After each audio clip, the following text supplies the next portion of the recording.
All right, Robin, here we go. 5, 4, 3, 2, and 1. Our folks, welcome to the Books We Thrive podcast. Very excited to have as my guest today, Robin Landa. Robin, welcome. Thanks so much. I'm thrilled to be with you, Guy. You are welcome. So Robin is a distinguished professor at Kean University and a globally recognized creativity and ideation expert. She's a best-selling author of books on idea generation, creativity, branding, advertising, and design. She's won numerous awards, and the Carnegie Foundation counts her among the great teachers of our time. She's the author of 25 books, including Graphic Design Solutions, Strategic Creativity, and the book we're going to be talking about today, The New Art of Ideas. Harvard Business Review, Fast Company, among others, have published her articles. Through her teaching, writing, mentoring, and presentations, Robin has had a profound impact on thousands of careers, inspiring and educating countless creative professionals, and helping to shape the future of creative industries. Robin, so Carnegie Foundation, among the greatest teachers, Jesus, I mean, come on. That's pretty amazing. Welcome to the podcast. Thank you so much. I'm thrilled to be here. Appreciate that. Before we get going here, share with our listeners where you're from originally and where you are currently. Same place. Born and bred in New York City and still here. Wow, awesome. So look, I got to tell you, I read this book. I'm reading this book. I honestly love this book. It gets you going. It gets me going. It's like, yes. So before we dive in here, give us a glimpse. How did you get into this field? Well, I've always been a creative soul. As a child, I was trying to choreograph my own dances and drawing and painting. And so I've always been in the creative arts, and I teach design, and I teach advertising art direction, and I teach people how to come up with creative ideas. And so that's my life. It's all about creative thinking. So from a young age, you were always creative. And then did you just runway right in? This is what I want to do with my schooling, my careers. Is that how it went? I was always into creating. In fact, much to my mother's dismay, I would always make my Barbie doll. I would make custom clothes, but I would cut up other clothes, real family clothes, in order to design fashions for Barbie. And I would draw fashions, and I really wanted to be a fashion designer. And when I was in undergraduate school, one of my professors dissuaded me from traveling that path of design. And my parents were very much against me becoming an artist, because they wanted to make sure I could navigate life and a career. And my father was a professional dancer, and so he knew that the creative arts are not always kind, and and especially for dancers, it's a very short career. My mother wanted me to be a kindergarten teacher, and my father wanted me to be a doctor. And I was pre-med in college, and then I took a painting course, and that was that. And and I never looked back. They weren't too happy, but later on they realized that it was okay. Why did that one professor dissuade you from fashion design?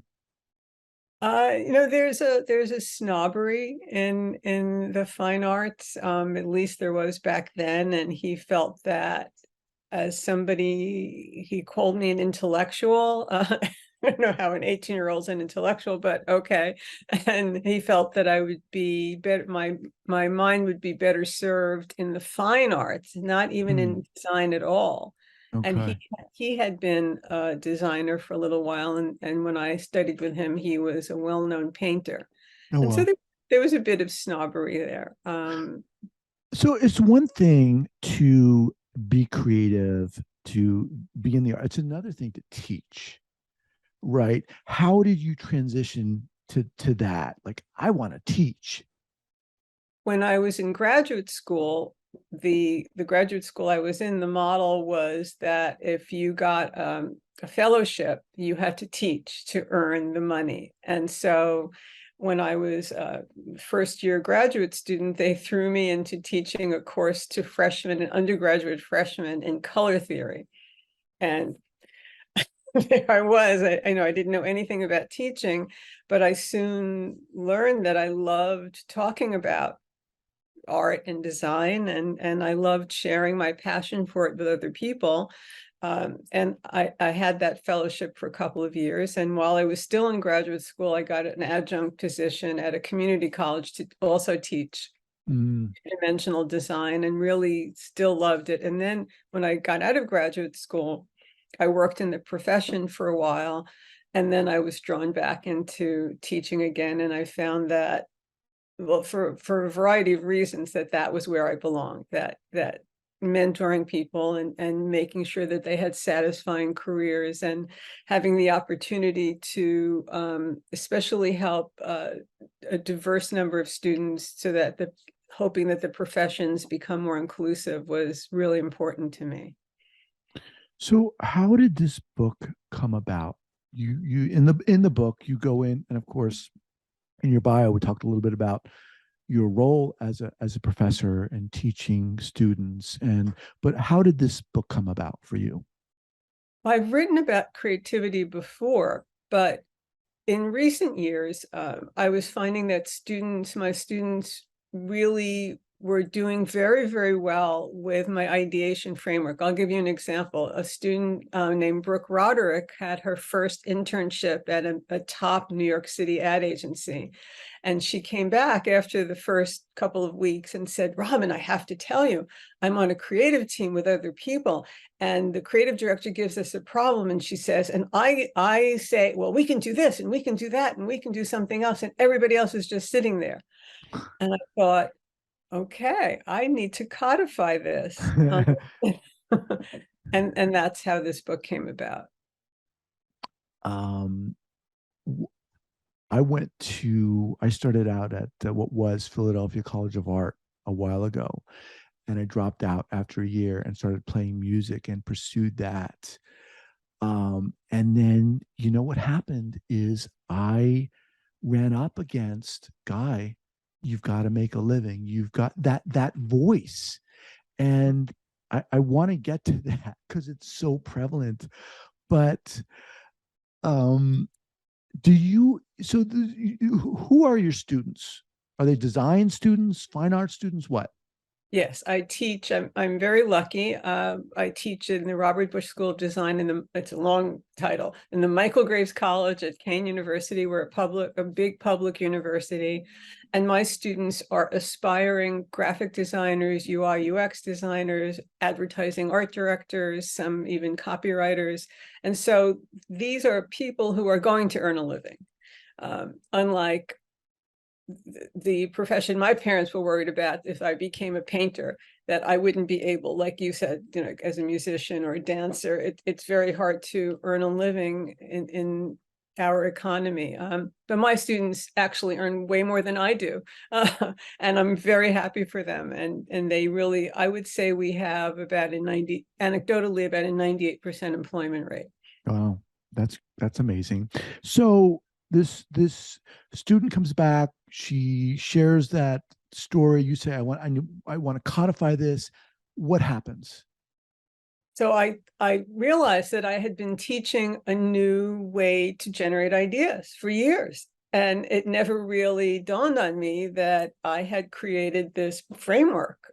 I just was doing it and teaching it. And it was really working very well for students not to come up with just any old idea, but really worthwhile ideas that could work in business or in their lives. And so I approached a publisher and I said, I want to write a book about creativity and ideas. And he said, well, why would I want your book? What makes your book different? And I said, I'll tell you. I have a new framework, the first new framework since the mid 20th century. So what? Okay, before you share that framework, I just want to pause here for a moment to thank our sponsors. All right, so we're back. So what is that framework? Break it down. I call it the 3 Gs, which makes it really easy to remember. And the 3 Gs are goal, gap, and gain. And you can enter the 3 Gs at any point. You don't have to start with a goal. And the goal is what everybody understands it to be. It's what you hope to achieve, but you don't have to start there. Mm-hmm. The secret sauce is really in the other two. The gap is an unmet need. Is there something that hasn't been done? And as an academic, when we do research, we do what's called a literature search. And we're not reading literature, but we're looking at the existing body of knowledge to see what's been written about and what hasn't been written about. Mm-hmm. And there are always gaps, and there are gaps that will move the discipline forward. There are voids that we can fill. And in graphic design and in advertising, we also look for gaps. We look for things that are how we can differentiate our clients, our brands, our client's organization or entity or an individual even from the competition. And so there are these gaps, and the gap can be anything: a missing piece in research, a crack in the research, a new process, a more sustainable method, a toxic-free method, a lack of understanding about something. It can be an underserved audience or an ignored audience. It can be a way to think about the world's chronic issues, like people who have no homes, or lack of access to clean water, or lack of access to drugs or to medicine, or how to solve human trafficking. So there's so many gaps. Mm-hmm. And that's a crucial part of my framework. We're always looking for that gap. What's the unmet need? And then the other part of the secret sauce is the gain. And in advertising and in graphic design, we always think about what's in it for the audience. Why should I buy this brand? What's in it for me? And the gain is the benefit. So anybody can have an idea, but it's when it benefits either individuals, society, business, or the planet, then you're onto something. And I always advocate for the triple bottom line. So the bottom line in business is profit. Mm-hmm. But the triple bottom line takes into account 3 Ps: people, planet, and profit. And so for me, the gain has to be about doing something that will positively impact the world. So I know in the book you share some examples, and they're really inspiring examples too. But before I ask you to do that, so we're talking about here, and as you kind of said, anyone can come up with an idea, but we're talking about here ideas that kind of have wings, that kind of have movement, that are going to that have this 3P bottom line, which is pretty exciting. Because I can hear people saying, well, why does it have to have, this G and that G and that G? But what you're saying here is these ideas are going to be profitable. They're going to serve people. They're going to have a gap. They're going to fill a gap, fill a need. There's energy around them. Right, right. And I think once you start thinking about filling a need, an unmet need, or even anticipating a desire. So if you go back to the quintessential example of Steve Jobs anticipating that people would want an iPhone, right? Would want this smartphone. It doesn't even have to be a very obvious unmet need, but it can be an unmet desire that you see. But there's so many problems to solve. And if you even think about it as a pain point. So for example, MasterCard created a debit card or credit card for, had the concept to have a credit card or a debit card for people in the LGBTQIA plus community, because having your birth name on the card can present an issue for somebody who's using their true name. Mm-hmm. And so they really lobbied to get banks on board. They finally got one bank on board, and then other banks came on board, and this solved a pain point for people in that community. So give us, if you can, walk us through another example of this, whether it's one of your own or students or from a brand we would recognize. Matt Height, who is a software engineer, was scrolling through Twitter and he saw an image of a gaming controller that had been adapted for a wounded veteran. Oh, And it was created by Ken Jones, who is the head of Warfighter Engaged, which is his nonprofit that actually creates bespoke adaptive controllers for severely wounded veterans. And he does them one at a time.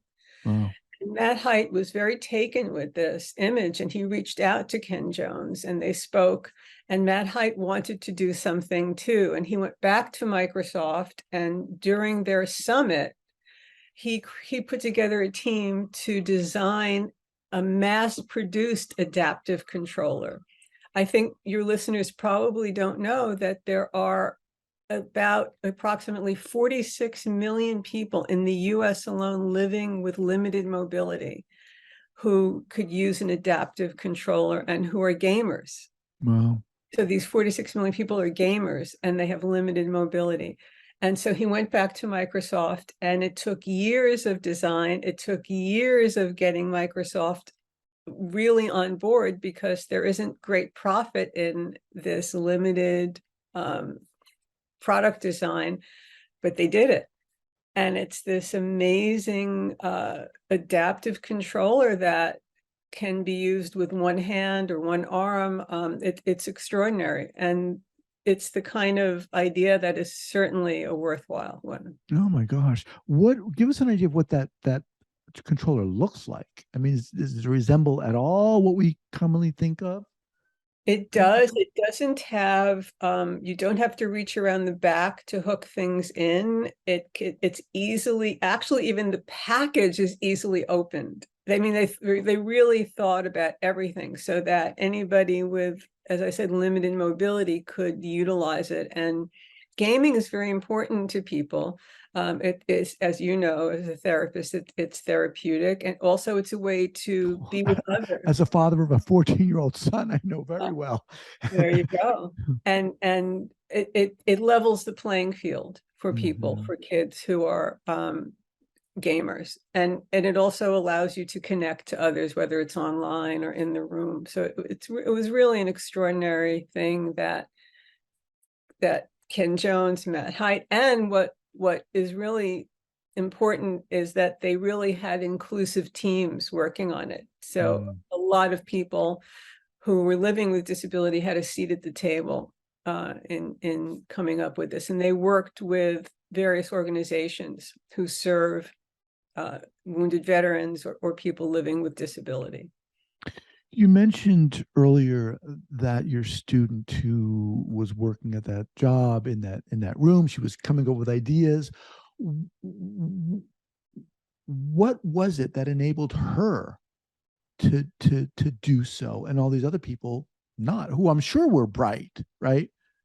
Right, they got the internships. Yeah, I mean, the looking for that gap and thinking about what's in it for me. There's a wonderful cartoon. I'm sure you know Calvin and Hobbes cartoon. Calvin's a little boy with an imaginary friend named Hobbes. And in one cartoon, the phone rings and Calvin answers the phone and the caller says, "May I speak with your father?" And he says, "My father's not home." And the caller says, "Would you please take a message?" And Calvin says, "Well, what's in it for me?" And that's how we have to think in advertising and in graphic design. What's in it for the person? What's the benefit for them, whether it's emotional or functional or practical? And so I've trained Brooke and my other students to think about what would be in it for the person. What's the advantage that you As offer, opposed to what? as opposed to just something pedestrian, is something that's been done before, not thinking, not empathizing, not being compassionate. And as a therapist, how important being compassionate is, and empathizing and really understanding people and looking for the insight into the human behavior as to what they want. Mm-hmm. Well, I know when I was reading this, I felt that the three G's, the goal gap and the gain, by thinking about those, it kind of gave me ends to, like I could go at it this way, I could go at it that way, I could go at it this way. It seemed to open up more floodgates for me than I previously had. I mean, I was on, and I'm not just saying this, I was so, I got this book. I was like, okay, I'm gonna look through this, get ready for my. I was it. This is really exciting to me. Seriously. I mean, it just got me going, and it got me thinking about my own business and to look at things in different ways. It's truly, it's a way you kind of found an ignition switch in a sense. Thank you. I'm going to cry. Thank you so much, Guy. I really appreciate it. And it is a fluid system because you can start with a benefit, like what would be good for somebody, or you could start with a pain point, with a gap. What's missing? Is there a way to create clean water where there is no clean water? Like what is a pain point? And it could be a pain point from the woman who invented Spanx because she wanted to have smooth pants. Like what undergarment would do that? Or the fellow from OXO whose wife has arthritis, and he thought, how can these products, this industrial design objects, be easier to open for somebody with arthritic hands? So I mean, it can start, or you can just start with a goal that I want to design a doll. Mm-hmm. Is the goal, or can the goal, or should the goal ever be money? I want to make money. Sure. But for me, from my point of view, absolutely. I do urge people to think about a second benefit other than just making money, because we're at an inflection point in the world in terms of the planet and the environment and what people need. And I think it's very important to think about impact. How is what you're creating impacting the world and others? To think outside of yourself. Of course, it's great to make money. I write a lot of books to earn money so that I can give scholarships away. I mean, money's great, but what's the impact? As I ask that question, I'm thinking to myself, maybe that's an ingredient, but I would question whether it's enough, right? Is it enough? Is that going to be, we read a lot about that's not enough to be a driving force. In your book, you talk about passion being a crucial ingredient. And I guess I'm coming back to your triple P bottom line. That to me seems to really be a driver for a lot of people. I mean, so many of these ideas that we hear about, we learn about. I'm thinking about Shark Tank. These people are coming at this from many different angles, and I think really responding to that inflection point you're speaking of. Right. And I do, I mean, this is for me. Of course, so many people think about profit only. I don't advocate for that because I do think that we do need to think about others and about animals and creatures in the planet. And I think there are ways to do both. Even if you think about the fact that Legos is now rethinking the material that they make the Legos out of to have it be more sustainable. So there's always a way to think about the environment, or more sustainable methods, different processes, a toxic-free method, a child-safe method, all of those. So as we kind of wind down here, who is this book for? It's really for anybody. I went with a publisher who has a greater reach than my usual design publishers, because I really feel that it's whether you're somebody like Lin-Manuel Miranda writing theater works that have never been done before, that no one's ever thought of doing before, or you're a scientist, or you're a product designer, or you're a business person, so you work in the financial sector and you see that people need help with their retirement funds. Well, why not a firm just about retirement funds? I mean, I think it's for anybody who is an idea person, who's an entrepreneur, who wants to create something. That's me.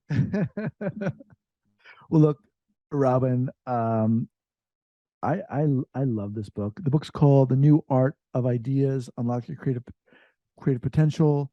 And I have to just mention here, it's funny because after I got this book, I saw that it was illustrated by Holly Taylor, and it's very coincidental because I had just finished watching the American series for the second time, and I was like, "Oh my gosh, that's so cool! How did you meet her?" Holly and Holly's in Manifest, which really exploded on Netflix this past month when they dropped the final episodes, and she plays an amazing villain in that. Holly was my student at Kean Oh, University. oh wow, very very So cool. she's not only a great actor, but a terrific designer. Awesome, awesome. Well, look, Robin, what's the best way for people to get in contact with you? I'm all over the place. I'm on LinkedIn, Instagram, Twitter, Facebook, and my website. Okay, we'll have those, each of those linked up here at the show notes page. Robin, awesome, super exciting, and super inspiring. Thank you so much for taking the time to be here. Thrilled, honored, Guy. Thank you. All right, take care. Take care.